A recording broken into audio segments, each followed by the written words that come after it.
Hello hello hello. আমি সকল ভক্তবৃন্দকে অনুরোধ করব, আপনারা মোবাইলটাকে একটু সাইলেন্ট মোডে নিয়ে নেবেন।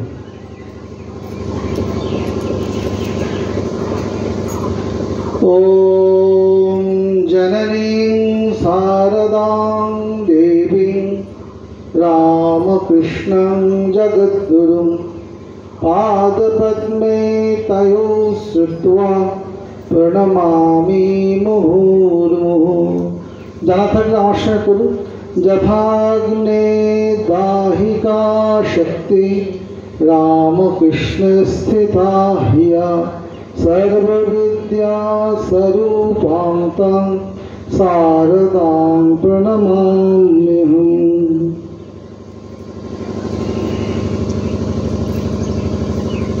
অবতার বরিষ্ঠ শ্রী রামকৃষ্ণ পরমহংসদেব, জগৎজননী শ্রী শ্রীমা সারদা দেবী, যুগাচার্য স্বামী বিবেকানন্দের চরণে আমার আভূমি সাষ্টাঙ্গ প্রণাম নিবেদন করি।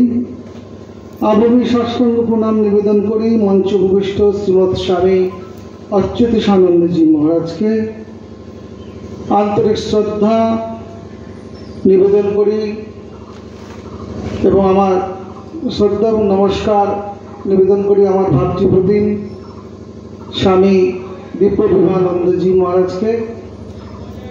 এছাড়া আন্তরিক শ্রদ্ধা নিবেদন করি এই আশ্রমের সকল কর্মকর্তাদের এবং মঞ্চভূমিষ্ঠ এখানকার এই আশ্রমের সভাপতি মহাশয়কে। এছাড়া আজকে উপস্থিত শ্রীরামকৃষ্ণ ভাবধারার সঙ্গে যুক্ত সকল অনুরাগী ভক্তবৃন্দকে আমার যথাযোগ্য শ্রদ্ধাপূর্বক নমস্কার জানাই।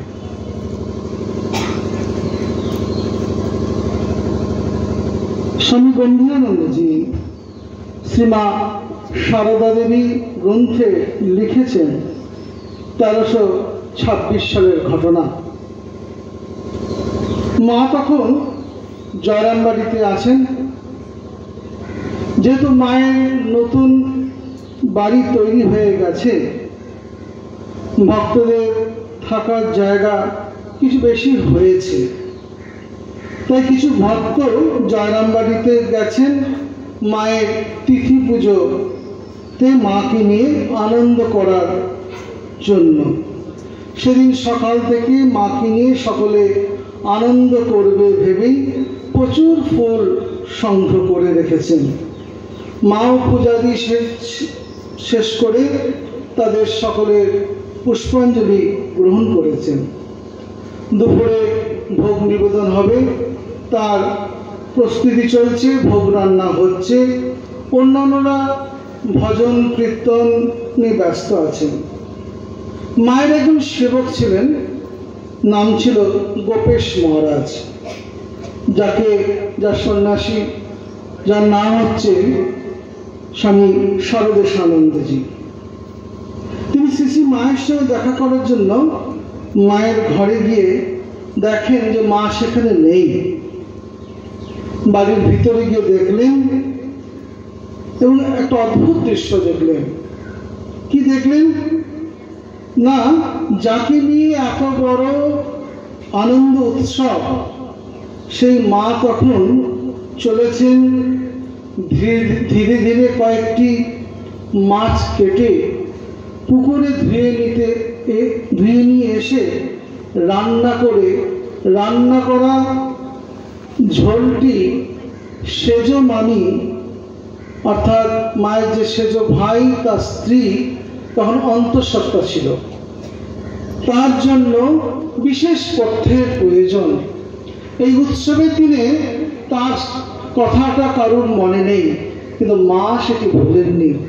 অদ্ভুত, মায়ের যার জন্মদিন তার সেদিকে কোনো লোকের সব আনন্দ করছে, কিন্তু মায়ের মন পড়ে আছে যে সেজ মামিকে কেউ দেখা আজকে দিনে কেউ তার নজর দেবে না। তাই বলছেন যে সেজ মামি বিশেষ পথ্যের প্রয়োজন, সেই খেয়াল কারণ নেই। মা কিন্তু খেয়াল করে নিজেই করেছেন। দেবী যিনি সাক্ষাৎ জগদম্বা, তিনি জন্মরূপে রূপ ধরে যখন এসেছেন, একেবারে ঠিক মানুষটি বাড়ির বউয়ের জন্য রান্না করছেন। তিনি বাড়ির বরণ বা তিনি বাড়ির ননদ, কিন্তু সে ভাব নেই, মা নিজেই করছেন। বাড়ির একজন সদস্যের জন্য তিনি রান্না করেছেন। মায়ের এই অনাসক্ত মূর্তিটি আমাদের কাছে ফুটে ওঠে। ভক্তেরা তার জন্মদিনে তাকে দিয়ে আনন্দ করবেন ঠিক করেছেন, অথচ মা অনাসক্ত। তাই তো স্বামী শারদানন্দজি বলেছিলেন, যিনি কিনা মায়ের দাড়ি ছিলেন, মা বলতেন ও আমার ভারী, বলতেন ও বাসুকি, যেখানে জল পড়ছে সেখানে বাসুকির মতন ছাতা ধরছে। বাসুকি কেন বলছেন? আমরা জানি ভগবান কৃষ্ণ যখন কারাগার থেকে স্থানান্তরিত হচ্ছিলেন, তখন বাসুকি মাথায় ফোঁড়া ধরে নিয়ে গেছিলেন, তাই বলছেন ও আমার বাসুকি। সেই শারদানন্দজিকে যখন মায়ের শরীর যাওয়ার পর মা বলেন, আপনি তো ঠাকুরের জীবনী লিখেছেন, শ্রী শ্রী রামকৃষ্ণ লীলা প্রসঙ্গ, আপনি মায়ের উপর কিছু একটা লিখুন। তখন তিনি যেটি লিখেছেন সেটিতেই তার পুরো মনের ভাব আমরা পেয়ে যাই। কি লিখছেন? রঙ্গ দেখে রঙ্গময়ীর অবাক হয়েছি, হাসিব কি কাঁদিব তাই বসে ভাবিতেছি। এতকাল রইলাম কাছে, ফিরলাম পাছে পাছে, কিছু বুঝতে না পেরে এখন হার বেঁধেছি। বিচিত্রতার ভাবের খেলা, ভাঙেন গড়েন দুই বেলা, ঠিক যেন ছেলে খেলা বুঝতে পেরেছি। মনে হয় যেন এই ঘোর আসক্তির মধ্যে মা ডুবে আছেন, সঙ্গে সঙ্গে কিছুক্ষণের মধ্যে তিনি বিরাট। কোথায় সে আসক্তি? আমাদের মনে হয় তিনি ঘোর মায়াতে ডুবে আছেন, আবার ক্ষণিকের মধ্যে দেখা যায় তিনি বিরাট। আমরা সেই দিকে মায়ের আলোচনা করব।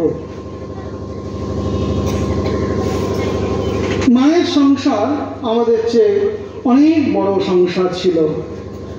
মাকে সংসারের সঙ্গে এমনভাবে জড়িয়ে থাকতেন, মা সংসারের সঙ্গে এমনভাবে জড়িয়ে থাকতেন, লোকে মাকে চিনতে পারত না।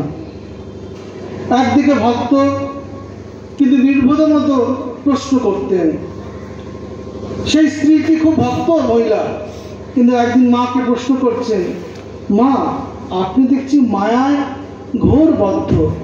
মা সাধারণত এই প্রশ্নগুলো এড়িয়ে যেতেন বা উত্তর দিতেন না, কিন্তু সেদিন মা একটু বললেন, নিজের স্বরূপটিকে প্রকাশ করে বললেন, কি করবো মা, নিজেই যে মায়া, নিজেই যে মায়া। আরেকবার এক সাধু মাকে প্রশ্ন করেছিলেন, আপনি দেখছি মায়ায় ঘোর বদ্ধ। ঠাকুরকে দেখেছি তিনি কত তপস্যা করেছেন, কত ত্যাগীরা তার কাছে এসেছেন, কিন্তু আপনি তো দেখছি ঘোর মায়ায় বদ্ধ। যোগীন মায়ের মনে এই প্রশ্ন এসেছিল। তো দেখছেন যে মা সব সময় ভাই বোন, ভাইপো ভাইজি এদের নিয়ে সংসার একদম বদ্ধ হয়ে আছেন। একদিন তিনি গঙ্গার ধারে বসে জপ করছেন, ভাবচক্রে দেখছেন ঠাকুর সামনে এসেছেন। বলছেন, ওই যোগী দেখ। দেখছেন যে একটি সদ্য জাত একটি মৃত সন্তান, নারী ভুড়ি রক্ত সমস্ত গায়ে লেগে আছে, গঙ্গার উপর দিয়ে ভেসে যাচ্ছে। দেখেছিস এতে গঙ্গার পাবন শক্তি কি হ্রাস হচ্ছে? তোদের মাকে ওইভাবে জানবি, তিনি পবিত্র, অত্যন্ত পবিত্র, কখনো মনে সন্দেহ আনবি না বলে ঠাকুর নিজেই শিক্ষা দিচ্ছেন। সুতরাং মা ছিলেন অবেদানন্দের ভাষায় যে বলতে হয় পবিত্রতা স্বরূপী। তো সেই সাধুটির কথায় সেদিন মা একটু সেদিকে দেখছি মা নিজের স্বরূপ প্রকাশ করছেন। কি বলছেন? বলছেন, জানো বাবা, যারা ঈশ্বর চিন্তা করেন তাদের মন খুব শুদ্ধ হয়। সুতরাং মায়ের এই কথাটাতে আমাদেরকে মনে রাখতে হবে, যারা ঈশ্বর চিন্তা করেন তাদের মন খুব শুদ্ধ হয়। যদি আমাদের, কারণ মা হচ্ছেন পবিত্র স্বরূপিণী, যত তাকে আমরা চিন্তা করব তত আমাদের মনের কালিমা ধুয়ে যাবে, আমরা পবিত্র হব। যদি আমরা সেটা না হই তাহলে আমাদের ডাকের মধ্যে কোথাও ফাঁক থেকে যাচ্ছে, মনে রাখতে হবে, যদি আমরা শুদ্ধ না হই। তাই বলছেন, যারা ঈশ্বর চিন্তা করেন তাদের মন খুব শুদ্ধ হয়ে যায়। সেই শুদ্ধ মন যাকে ধরে তাকে খুব আঁকড়ে ধরে, তাই আসক্তির মতন মনে হয় বলে মা বলছেন, বিদ্যুৎ যখন চমকায় তখন আরশিতে তার প্রতিফলন হয়, শাঁসিতে চমকায় আর আয়নাতে চমকায়, কিন্তু চকচকিতে হয় না, খড়খড়িতে সেটা হয় না। এমনি যদি জানলার যে খড়খড়ি, সেগুলোতে হয় না। তুমি, তারপর বলছেন, তুমি আমার মতন আরেকটা একটু বের করো তো দেখি। এটাই আসল কথা। তাও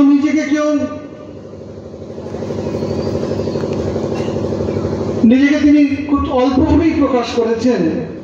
বলছেন, যারা ঈশ্বর চিন্তা করে, তিনি তো স্বয়ং ঈশ্বরই।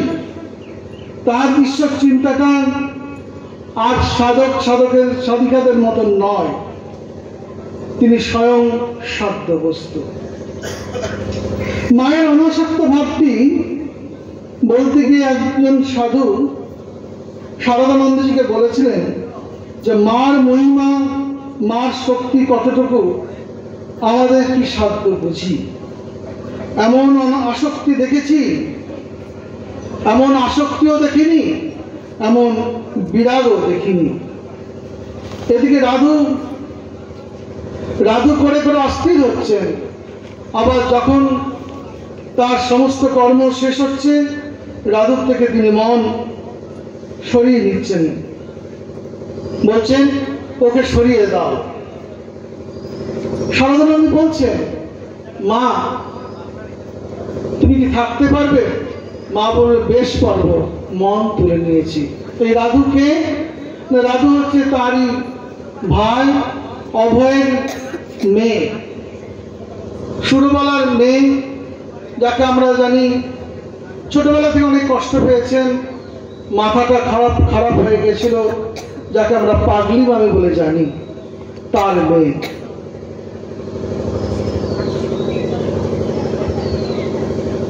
তাই বলছেন যে, মা বললেন, খুব পারবো, মন উঠিয়ে নিয়েছি। এই আসক্তি এবং বিরাগ, তার এই আমরা যে আসক্তি দেখছি এবং বিরাগ দেখছি, এগুলো সব আমাদের জন্য। ঠাকুর যখন চলে গেলেন, মায়ের মনে হলো চলে যায়। ভাবছেন, কারণ মায়ের তো কোনো বন্ধন নেই, পৃথিবীতে তার কোনো বন্ধন ছিল না। আমরা থাকি বাসনা কামনা নিয়ে, তাই আমাদের বন্ধন। মায়ের কোনো বন্ধন ছিল না। কিন্তু ঠাকুর তাকে বলেছিলেন, আমি আর কি করেছি, তোমাকে এর চেয়ে ঢের বেশি করতে হবে। শুধু কি আমার একার দায়, তোমারও দায়। মা বলছেন, আমি মেয়ে মানুষ, আমি কি জানি। তারপরে তো বলেছেন, কলকাতা বলে এই জগৎবাসীকে বলছেন, লোক অন্ধকারে কিলবিল করছে, তোমাকে দেখতে হবে। কিন্তু যখন ঠাকুরের স্থূল শরীর চলে গেল, তখন মাও ভাবছেন, আমাকেও চলে যেতে হবে। তার কিছুতেই মন আর এই পৃথিবী ধরাধরে থাকতে চাইছে না, বারবার সমাধি হচ্ছে। এই মন সবসময় ঊর্ধ্বলোকে লীন হয়ে থাকছে। ঠাকুর বারবার মাকে বিভিন্নভাবে স্বপ্ন দেখিয়ে, একে দীক্ষা দাও, ওকে দীক্ষা দাও, সংঘটাকে দেখো, নরেনের অনেক কাজ, নরেন বিদেশ যাবে, তাকে তুমি মত দাও, এরকম বিভিন্ন, বা অমুক দিনে আসবে, মা যখন হাতের বালা খুলে ফেলতে চাইছেন, বলছেন গৌরী আসবে তোমাকে বৈষ্ণবী ভাব শিক্ষা দেখাবে, শেখাবে, তো এই সমস্ত বিভিন্ন রকমভাবে মাকে তিনি ধরে রাখার চেষ্টা করছেন। কিন্তু মা কিছুদিন থাকেন, আবার মনটা ঊর্ধ্ব লোকে ধাবিত হয়, মন সবসময় যেন চড়ে আছে। কিন্তু ঠাকুর দেখছেন যে মা যদি এইভাবেই যদি দিন কেটে যায় এবং একটা সময় তাকে আর ধরে রাখা যাবে না, তিনি সমাধিস্থ হয়ে এই দেহ খোল থেকে বেরিয়ে গিয়ে তার সঙ্গে মিল হয়ে যাবেন, তাহলে তার এবং মায়ের যে উদ্দেশ্যে জগতে আসা, যে নতুন কার্য সাধন করার জন্য তিনি এসেছেন, সেটা যেন পিছিয়ে যাবে মা যদি এ কাজ না করে যান। তাই আমরা জানি না, কারণ রাধুকে আমরা পাচ্ছি অনেক পরে।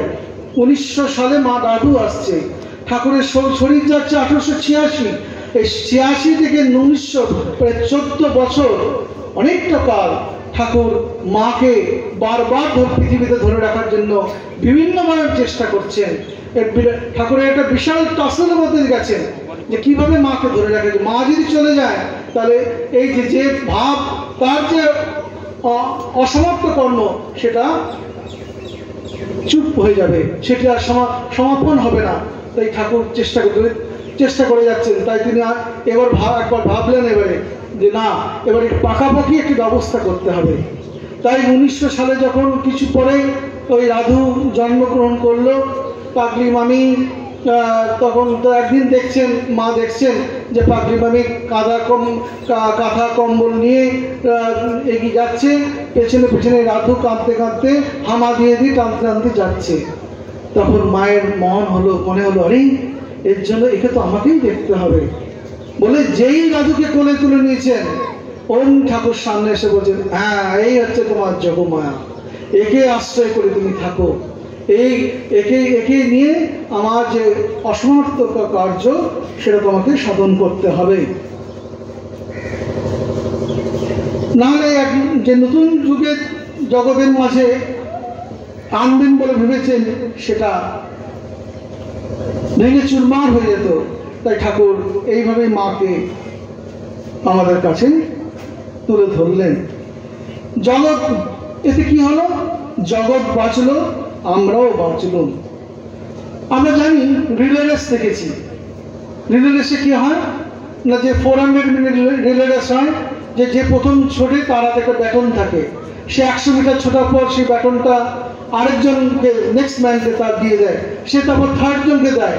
তো ঠাকুর যে ভাব নিয়ে জগতের বুকে যে শক্তির উপর নির্ভর করে আকর্ষণ করে যে ভাব জগতের বুকে দিয়েছিলেন, সেই ব্যাটনটা এবার মায়ের হাতে তিনি তুলে দিলেন। তিনি ঠাকুর স্বামীজিকেও দিয়েছিলেন, কিন্তু স্বামীজির মধ্যে তিনি তার শক্তিকে সঞ্চার করেছিলেন। মায়ের মধ্যে কি শক্তি সঞ্চার করেছিলেন? না, মা তো স্বয়ং শক্তি। ঠাকুর বলছেন ও আমার শক্তি, অর্থাৎ ঠাকুর নিজেই বলছেন যে অবতার পুরুষের অবতার তত্ত্ব মহামায়ের শক্তিকে উপর আকর্ষণ করে প্রতিষ্ঠিত হয়েছে। সুতরাং যে শক্তিকে নিয়ে ঠাকুর এই অবতার তত্ত্ব হলো, তার যে সাধনা হলো, তার যে এই কার্য সাধন করলেন, সেইটি এবার সেই শক্তির উপর, সেই একই শক্তিকে নেই, কারণ ওই শক্তি তো তিনি মায়েরই শক্তি, সেই শক্তিকে নেই এবার তার পরবর্তী কার্য সাধন মাকে করতে হবে। তাই মাকে তিনি বলছেন তোমার মধ্যে যে শক্তি আছে, সেই শক্তিটাকে এবার তুমি নিয়ে তুমি তোমার পরবর্তী কার্য সাধন করো। শ্রীরামকৃষ্ণ নরদেব ধারণ করেছেন, সেই শক্তিকে অবলম্বন করে সমস্ত সাধনা করেছেন, নিজেকে অবতার বলে বোধ করেছেন, শক্তির জাগরণ বোধন করেছেন। শক্তিটা ছিল, কিন্তু তিনি শক্তি বোধন ঘটালেন। যদি উদাহরণস্বরূপ দেওয়া যায়, আজকালকার দিনে মোবাইল কি হয়, মোবাইলের মধ্যে সমস্ত রকম শক্তি, সমস্ত কিছু আছে, কিন্তু সে কাজ করতে পারে না।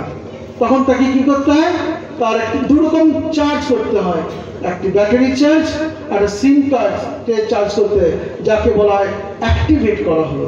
এই ঠাকুর শক্তি ছিল, তিনি নিজের সাধনা দ্বারা সেই শক্তিটিকে অ্যাক্টিভেট করলেন, তাই বলছেন বোধন করলেন। এই যুগে সেই শক্তিকে যুগে এই সব সেই সর্বাধিক ঠাকুর এই যুগে অবতার সর্বাধিক শক্তি নিয়ে এসেছিলেন। এই যুগে মহামায়া জগদম্বা সর্বাধিক শক্তি নিয়ে এসেছিলেন, আদ্যাশক্তি। তাই এরকম আত্মাশক্তি, এত শক্তি নিয়ে কোনো অবতার পুরুষের জীবনে আমরা দেখিনি। তাই এই শক্তি নিয়ে এসেছেন বলে এই যুগে অবতার হচ্ছেন অবতার বৈশিষ্ট্য। আমরা এটি স্বামীজির যে চিন্তাধারা সেই আলোকেই আমরা এটা বলবার চেষ্টা করছি, যে এই যুগের যে শক্তি অন্যান্য অবতার পুরুষের অপেক্ষা অনেক বেশি তিনি শক্তি নিয়ে এসেছিলেন। তাই এই যুগের অবতার হচ্ছেন অবতার বৈশিষ্ট্য। অবতারের মধ্যে এত শক্তির বিকাশ আগে আমরা কখনো দেখিনি। ঠাকুর স্বামীজিকে বললেন, তোকে জগতের হয়ে কাজ করতে হবে, শক্তির সঞ্চার করলেন। চাবি আমার কাছে রইল, যখন তোর সেই কার্য সাধন হবে তখন আবার সেই অখণ্ডের ঘরে দ্বার খুলে দেবো। কিন্তু এতদিন যে শক্তি শ্রীরামকৃষ্ণ ব্যবহার করেছিলেন, সেই শক্তির সম্বন্ধে সচেতন করে দিয়ে মাকে বললেন, তোমার অন্তর্নিহিত যে শক্তি দিয়ে তোমাকে কাজ করতে হবে। মা কে ঠাকুর জিজ্ঞাসা করেছিলেন, তুমি আমাকে কি সংসারের পথে মারতে এসেছো? মা বললেন না, মা বলেছেন তোমাকে ইষ্টপথে সাহায্য করতে এসেছি। এই হলো সেই ইষ্টপথে সাহায্য করা, কিনা যুগাবতের জীবন ব্রতকে সম্পন্ন করা, অসমাপ্ত কর্মকে সম্পন্ন করার যে প্রচেষ্টা, সেটি তিনি মাকে দায় দিয়ে গেলেন। সেই কাজ করতে হবে।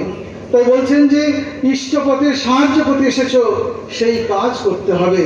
জগতের প্রয়োজনে রাধুকে অবলম্বন করে যুগাবতারের জীবন ব্রতকে পূর্ণতা দিয়ে নিয়ে যাওয়ার যে কর্ম, সেটিকে সার্থক করার জন্য অসমাপ্ত আরব্ধ জীবন ব্রতকে পূর্ণতার দিকে নিয়ে যাওয়ার জন্য যে প্রচেষ্টা, সেটি মাকে তিনি করতে বলছেন। যেটি মা বলেছিলেন এক কথায়, আমি তোমাকে ইষ্টপথে সাহায্য করতে এসেছি। রাধুকে নিয়ে এই আসক্তি অভিনয়ের নয়। যেই এই কার্য শেষ হলো, অমনি তিনি রাধুর থেকে মন তুলে নিলেন। সেই সঙ্গে সঙ্গে বিরাগে সে আসক্তি কি হলো, দেখে মনে হচ্ছে ঘোর আসক্তি, সে আসক্তি বিরাগে রূপান্তরিত হলো। অদ্ভুত বিরাগ, রাতারাতি। তাই এই আসক্তি যেন বিরাগে রূপান্তরিত হয়ে যাচ্ছে। একে আমরা আমাদের বুদ্ধি দিয়ে, বিচার দিয়ে কখনই তার বুদ্ধি দিয়ে একে আমরা এই আসক্তি বা বিরাগকে আমরা বিচার করতে পারবো না। ঠাকুর নিজের ভাব তিনি চাপতে পারতেন না। ঠাকুরের যখন সমাধি হতো, সেটি বহিঃপ্রকাশ হয়ে যেত। কিন্তু মায়ের মুহুর্মুহ সমাধি হচ্ছে, তবু কিন্তু মা সেটিকে চেপে রাখছেন। একটি তুরিয়ানন্দজির কথা থেকে আমরা পাই। তুরিয়ানন্দজি বলছেন যে ঠাকুর তার নিজের ভাব চাপতে পারতেন না, মুহুর্মুহ সমাধি হচ্ছে দেখেছি। কিন্তু মা, আমরা যে মনকে অনেক সাধনার দ্বারা এই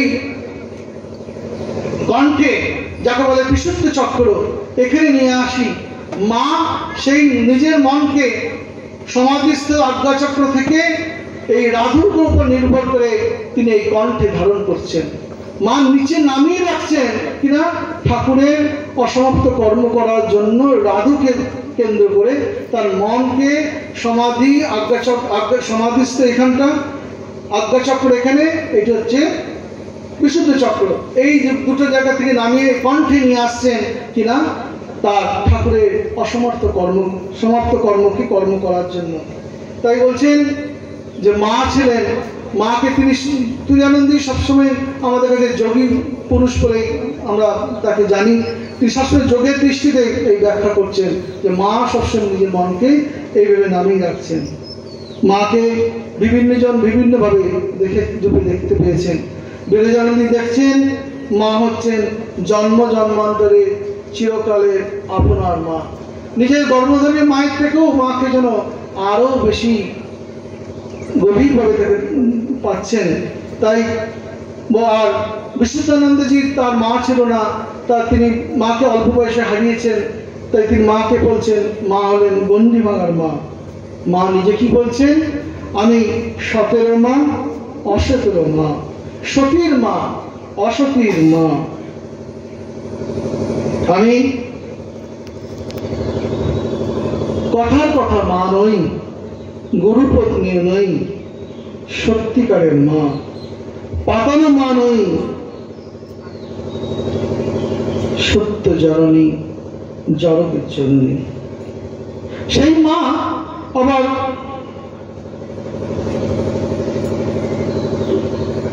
আবার শরৎকে, আমজাদকে একই আসনে বসাচ্ছেন।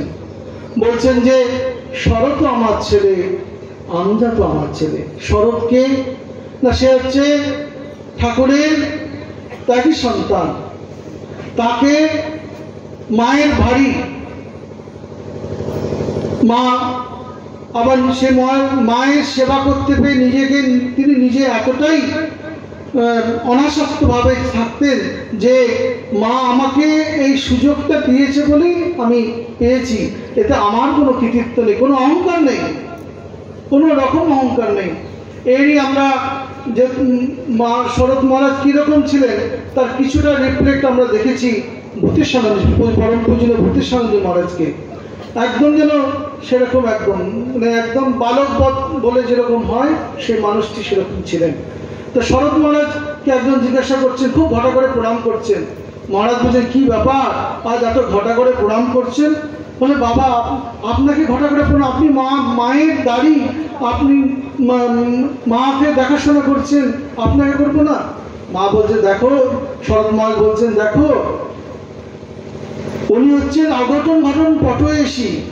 তিনি যদি চান আমার জায়গায় কালকে তোমাকে স্থলাভিষিক্ত করতে পারেন, সেই স্থলে অভিষিক্ত করতে পারেন।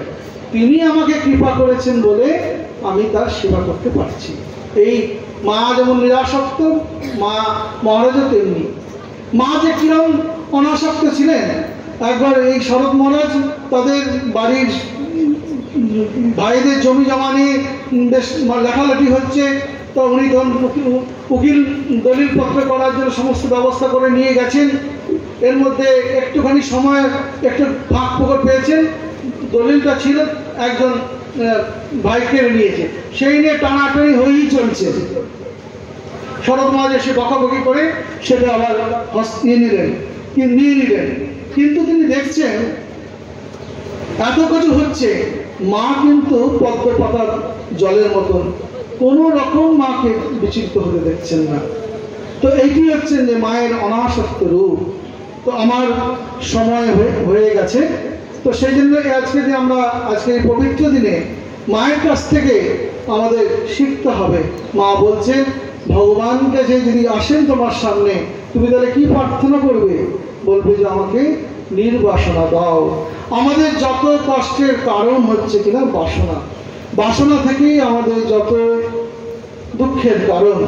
তাই যদি বাসনা যদি যায়, বাসনাতে বলছে একটা গানে আছে, বাসনায় আগুন দে, বাসনা যদি আমাদের ঘুচে গেল তাহলে আমাদের এই জন্ম মৃত্যু চক্র থেকে আবর্তন থেকে আমরা মুক্তি পেতে পারি। এই সংসারে বারবার যে আসা, সেটা থেকে মুক্তি পেতে চাই।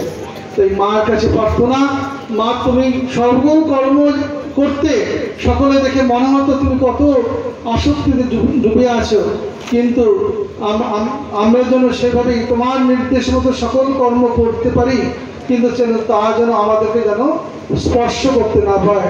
সেগুলো যেন তুমি যে কার্যগুলো আমাদের দিয়েছ, সেই কার্যগুলো যেন পূজার অর্ঘ মতন তোমাদেরকে যেন সমকে নিবেদন করতে পারি, এই বলে এবং সমস্ত কর্মের শেষে আমরা প্রার্থনা করব, শ্রীরামকৃষ্ণ অর্পণমস্তু। এইভাবে যদি আমাদের মনকে তৈরি করতে পারি, মায়ের কাছে প্রার্থনা করি, তাহলে আমরাও হয়তো একদিন, আমরা হয়তো কেন, ঠাকুর যেমন বলেছেন, তোমার মাকে বলেছেন যে তোমার কাছে যারা আসবে, অর্থাৎ এই ভাবধারার মধ্যে ঠিকভাবে যারা আসবে তাদের হাত ধরে তিনি নিয়ে নিয়ে যাবেন, আমাদেরকেও তিনি হাত ধরে নিয়ে যাবেন কিছু না হোক শেষ সময়, এই আশা রেখে আজকে মাতৃ অনুধ্যান এখানে শেষ করছি। ওম শান্তি শান্তি শান্তি। হরি ওম তৎসৎ। শ্রীরামকৃষ্ণ।